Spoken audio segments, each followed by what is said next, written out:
I am my own walking testimony. I am proof that housing is the key to a successful reentry. My name is Leslie Creedle, and this is my house. When I was released from federal prison, my reentry looked totally different than my formerly incarcerated brothers and sisters who lived in the halfway house with me.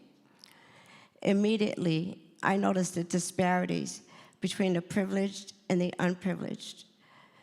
Because I was a privileged homeowner, I was able to go back to school, I was able to get a job, and I was able to found this beautiful organization called Justice for Housing.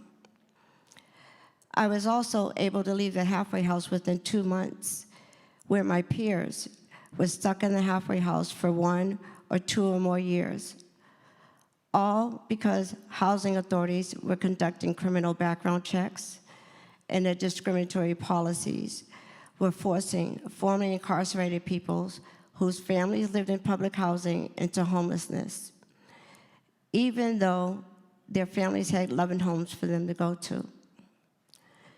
Wives were not allowed to live with their husbands. Children were placed in foster care. In order for family unification, the Department of Child and Family Services requires returning citizens to have stable housing. This is personal for me. I had to raise my baby girl, Brianna, from a prison cell. Just because we go to prison doesn't mean we stop being mothers. Before Justice for Housing, there was no pathway to permanent housing.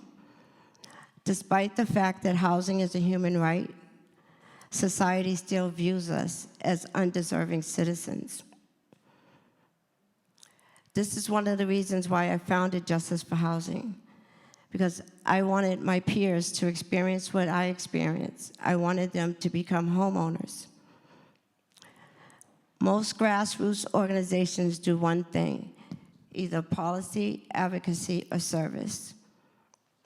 When I envisioned the founding of Justice for Housing, I realized we had to tackle it from every angle. So we do all three. We use policy to create systemic change.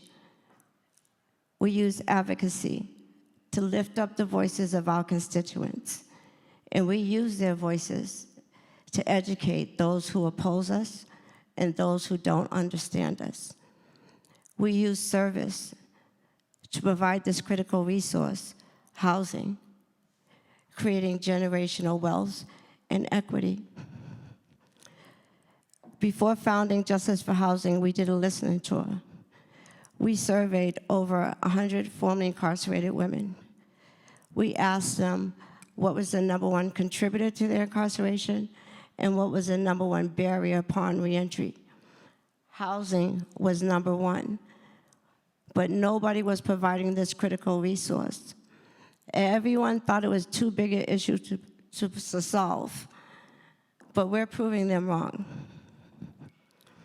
Our goal at Justice for Housing is family unification and home ownership.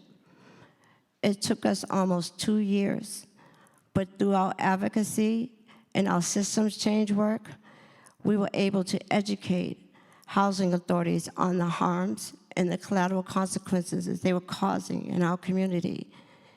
We were able to dismantle those punitive systems that they had in place. But I have to lift up one housing authority that's here in the audience tonight, the Boston Housing Authority. Our partner. We were once adversaries, but now they are one of our biggest supporters. Together, we created the Stable Housing and Reintegration Program. We call it SHARP.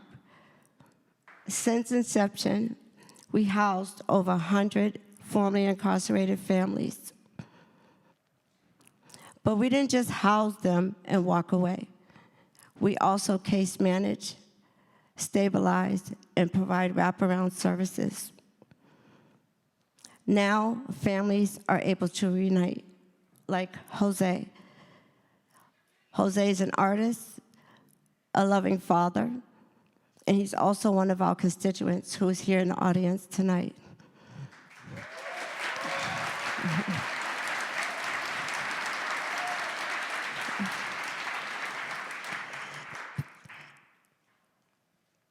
Before Justice for Housing, Jose had been in and out of prison since he was 15 years old.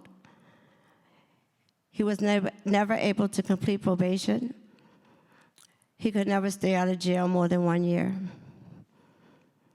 This last incarceration, Jose's son was placed in foster care. When Jose was released, all he wanted to do was get his son Harlem out of foster care and raise his son. Now that Jose is enrolled in the SHARP program, he has a 2-bedroom apartment where he spends time with his son Harlem and his 2 brothers. We just hired Jose as a case manager at Justice for Housing.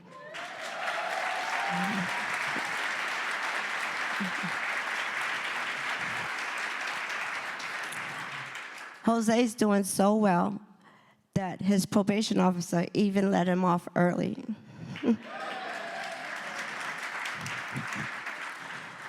This year, Jose and other SHARP participants will become Justice for Housing's first homeowners.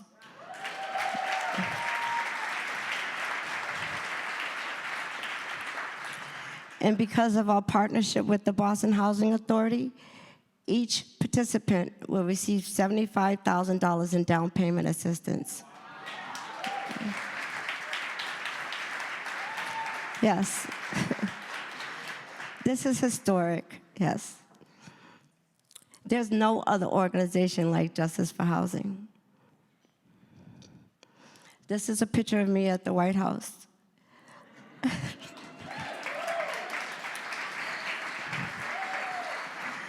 Last year, HUD's Secretary of Deputy Director of Fair Housing told us, me and Boston Housing, that SHARP could be a national model for the country.